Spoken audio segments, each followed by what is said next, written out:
3 to 4 years ago when I first started lifting, everything was going crazy. The body was changing. My strength was going up. The pump was insane. And honestly, I felt like I figured out every single thing. Then suddenly, my strength started going down. I started plateauing. I stopped seeing the progress that I actually used to see. I was thinking personally in my mind that maybe I had hit my genetic potential. Maybe the gains had stopped coming in because I have stopped my newbie gains. The honest truth is that I was making the same mistake every beginner makes when they first start lifting. And these mistakes don't just even slow down your progress. What they do is that they completely kill your progress. And if you feel stuck in your lifting with the same body and same physique with no growth, there's a very high chance that you watching this video, you're making these mistakes. And you already know, no time wasted. Let's run it. Let's go. Let's go. You already know. Sub to the channel. Game is about to be dropped. Now the first mistake, you probably are doing this.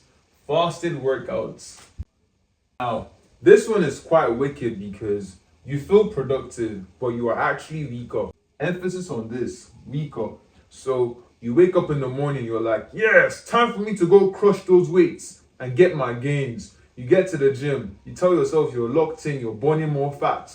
But the reality is, you actually are pushing less weights, you are more weaker, and your performance is in hell. The reason why this is important is because when you have less energy, you're going to push way less in the gym. And when you're pushing way less in the gym, you're also going to have way less muscle building. So no fuel is affecting your performance. The analogy that I really like that drives this home is, imagine your body is a car. What is happening every single time you have your fasted workouts to feel productive? You are expecting this car to drive very, very fast with no fuel. That's what you're doing, my guy. You're expecting your body to give you more energy, to push more, while actually giving it way less for it to actually function. Obviously, you know, on this channel, I'm not going to tell you what you're doing wrong without actually not telling you what to do right.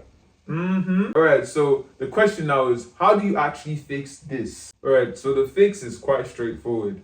It's very simple. You need to eat before training. Now, you're not just going to be eating any kind of meals. Only to do it this way, where you eat 2 hours before your actual workout or 3 hours, a proper meal, a balanced one, consisting of protein, high protein, good carbs, and good fats. When it's like around 30 minutes to your workout, you're going to get a fast digesting carb. Anything that will digest quite quickly. Usual go-to, I'm going to tell you, is bananas. Bananas and maybe kiwi, but preferably bananas that are ripe. That's really going to give you a good energy source. The moment I actually fixed this one problem of having faster workouts, I realized that I started having way more stronger reps. You're going to start feeling more stronger instantly. And when you start feeling stronger, that's going to equal stronger reps. And more reps is also going to equal muscle growth. So better muscle growth. And ever since I stopped doing faster workouts, I'll be so real with you, I never even want to even do faster workouts again. The only thing I would recommend you doing faster would probably be fasted cardio. That really is cool. But with regards to faster workouts, hell no. I'm not doing no faster workouts. I don't know about you. Now, the next mistake is a mistake that beginners make that creeps up on them and they don't even know. And I would even say it's even worse. So mistake number 2 is even killing you even the more. And as I said, it's actually even worse. Now, you're not tracking. I can't lie. I know that typically you most likely are hopping into that gym and telling yourself, let's go see what we can do today. You're happy that you've actually showed up at the gym. Now, the honest truth is that like you have no plan, no numbers, and no progression. And do you know what this does? You're actually not even training. You're actually just guessing. Congratulations to you. And this is sabotaging your progress because you have no data. And your no data is actually the reason why you have no progress as well. The fact that you actually have no data, it simply means that you don't even know what you did in the last session. And the question I then give to you is, how are you going to improve it? If you're not tracking, you are slacking, brother. Now, at one point, the newbie gains are going to fizzle away. And if you actually don't start tracking every single thing you're doing, I can assure you, you would make no progress. You need to always remember on progressive overload. I speak on this a lot of times on this channel. Mile of curtain. as the calf grew, the body grew as well. And that's exactly what you want to be doing in your sessions. You need to be pushing your body to failure, pushing yourself to every single time to try and grow, because your body is going to change only when it has a reason to. This is the emphasis. So if you're going to the gym and you're doing the same sets, the same rep, and the same weights consistently, you can be rest assured that you would stay the same and you stay stuck. And this is a mistake that you're probably even making. Now, the question you're not going to ask me is, how do we actually fix this? I don't just speak on your problems, I also give you a fix and an instant solution. You need to start tracking your reps, your sets, and your weights. Don't overcomplicate this at all. And this is something I always love doing with my clients. Track how many you actually lifted for this week. Let's say on the bicep curls, you lifted 6 reps. By the time you see that, oh, I lifted 6 reps, you're going to know that, oh, I need to start pushing for 7, 8 the next time I'm coming to the gym. Track the sets. Let's say typically you refuse to actually even increase the reps. You can increase the sets. This is also a form of what? Progressive overload. You can also track the weights. You don't want to be in a situation where you've been doing 45 kilograms on the same incline for 5 weeks or for months and you've actually not changed. This is something that is killing your progress and is sabotaging you. Now, the reason why I would emphasize you tracking is simply because it holds you accountable. It makes you know that, oh, I did this and this last week. I'm coming here to actually try and improve. And that's really the thing. You're going to the gym to improve your body and also to improve yourself, giving your body reasons to grow every single time. And honestly, this alone is going to just genuinely change your physique. Now, the next mistake is a trap that most beginners fall into because they always think that doing more is always required. Mistake number 3, you might be guilty of this. Too many reps. Stop chasing the burn, my guy. I know every single time you're feeling that burn, it means you're working the muscles. You are pushing yourself, but the honest truth is that doesn't entirely build more muscle. What builds muscle is mechanical tension. And typically for you to feel the burn, what's going to happen is that you're most likely using lighter weights. And lighter weights will typically lead to less growth. Reason being, you're actually giving your muscles less stimulation. And because you're giving your muscles less stimulation, they have less reasons to grow. If you remember what I said before, your body would grow only when given a reason to grow. You chasing this burn is literally killing you. I'm supposed to even write burn. No, the burn you feel does not equal to growth. Another thing I typically would see for you to also feel the burn is you're most likely going to be doing a lot of reps. So let's say you're pushing to 15 reps. You are probably pumping your arm or pumping your chest up until it feels so big and so full and the burn is so amazing. No, please stop doing that. I would recommend scientifically you should keep your rep ranges within the 6 to 12 rep ranges, slow and controlled. So you should be pushing and you should control the negative portion. So let's say I'm training my chest. This is a positive portion. And when you slow it down, this is called the negative portion. So you should be controlling the reps every single time and keeping the rep ranges within the 6 to 12. Another point that I need to tell you about is whenever you, for instance, you've done your bicep curls, you've done 10 reps and you say, oh, I've already done the 10 reps. No. What I want you to always do is, let's say you hit your limits, try and do 2 to 3 more reps because typically you do have 2 to 3 more reps. And that rep range is what is even going to make your muscles even grow even more. And that's something that people and beginners I see do where they leave a little bit in the tank. Please stop leaving some bits in the tank. Push your muscles until failure, or at least close to failure. That scientifically is what causes muscle growth. So mistake number 4 is a mistake you're making and you probably don't even know. Now, this is overtraining. I know you think more is going to equal better because obviously you're starting out and you think, oh, I just need to do a little bit more for my muscles to grow. But more does not equal better, I can assure you. What typically happens is that beginners are going to go to the gym 5 times a week, 6 times a week. Sometimes they even be crazy. They're going to the gym 7 times or 7 days a week. You're going to be thinking, okay, I'm going to have more sessions in and that's going to allow me to grow faster. But that's not the case.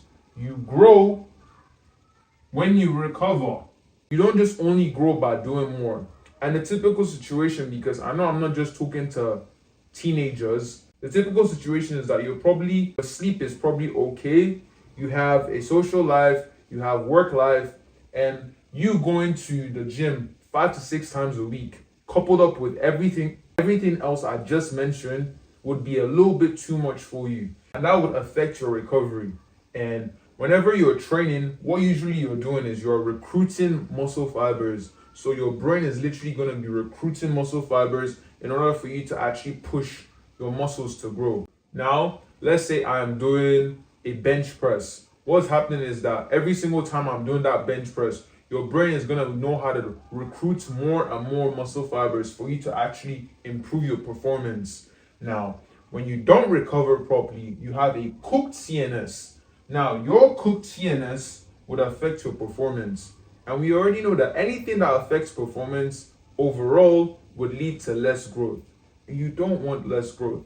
This is the reason why I speak a lot on this channel on the 80-20% rule, where you need to actually know how to just impute 20% of results to reap 80% of benefits. Overtraining is not just only from your muscles just being sore. No, overtraining comes from a tired central nervous system. That is what causes overtraining. Now, for you to fix this issue, you need to be training 3 to 4 times a week. It is enough. Controlling your repetitions, trying to improve in every single session, 3 to 4 times a week, coupled up even with everything else outside of your life, is a sweet spot. If somebody had told me this right here when I first started lifting, I think I would have caught myself a lot of time, because you don't need to always be going to the gym and going to the gym. Mistake number 5 is no accountability. Yes.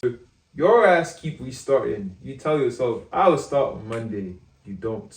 I'm going to be consistent. You're not. And the thing is, you probably missed one day. One day turns into 2 days. Then 2 days turns into a whole week. And a whole week turns into a whole month. And before you know it, you keep on starting and restopping. And this in itself is actually what is even prolonging your fitness journey, because I typically say this all the time.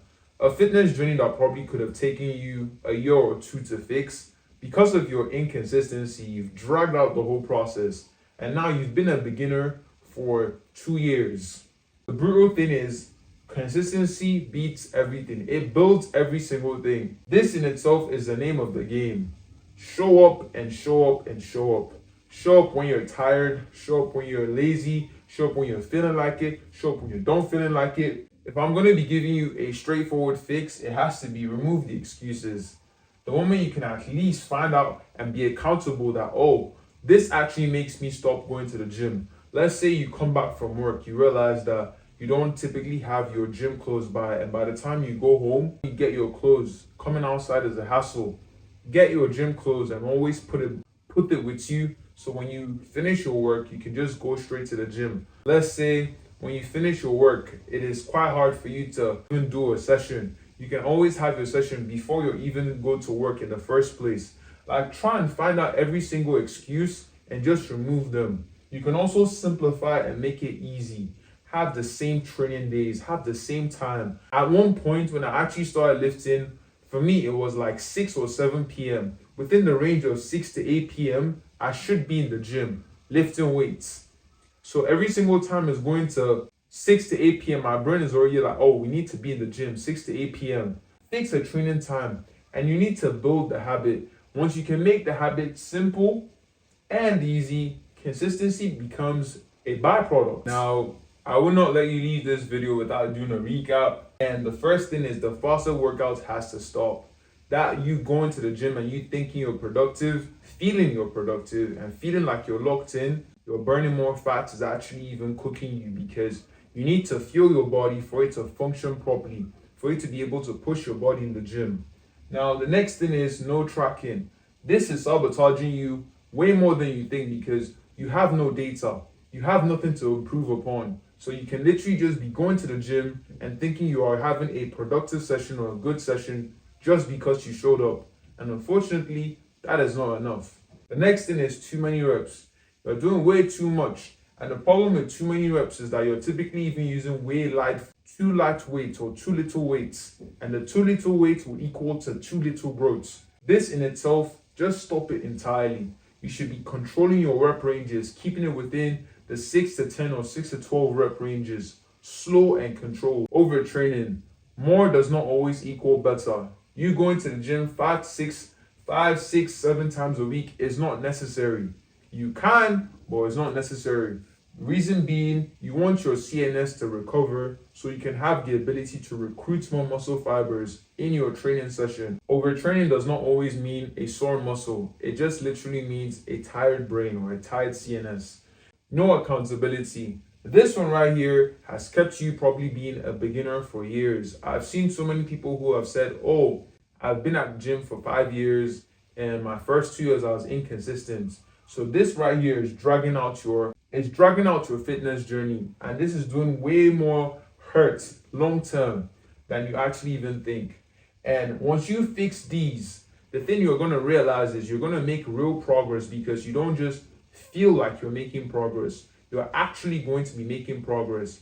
I know it's that time of the year where you want to actually be able to take out your clothes. It's coming. Summer is coming. And honestly, if you do want to lock in a program that fits your lifestyle, have it structured for you, that you have literally no excuses, and have someone actually make your fitness journey easy as heck, I'm going to tell you that you should book a call with the link. And I'll personally really love to hear from you. That's the end of the video. I want you guys to keep on staying locked in, keep on pushing towards your goals, keep on putting God first as well, and seeking out more pain. With that said, you already know. Peace till the next one. Let me know what other videos you'd like me to do on this channel. Peace out.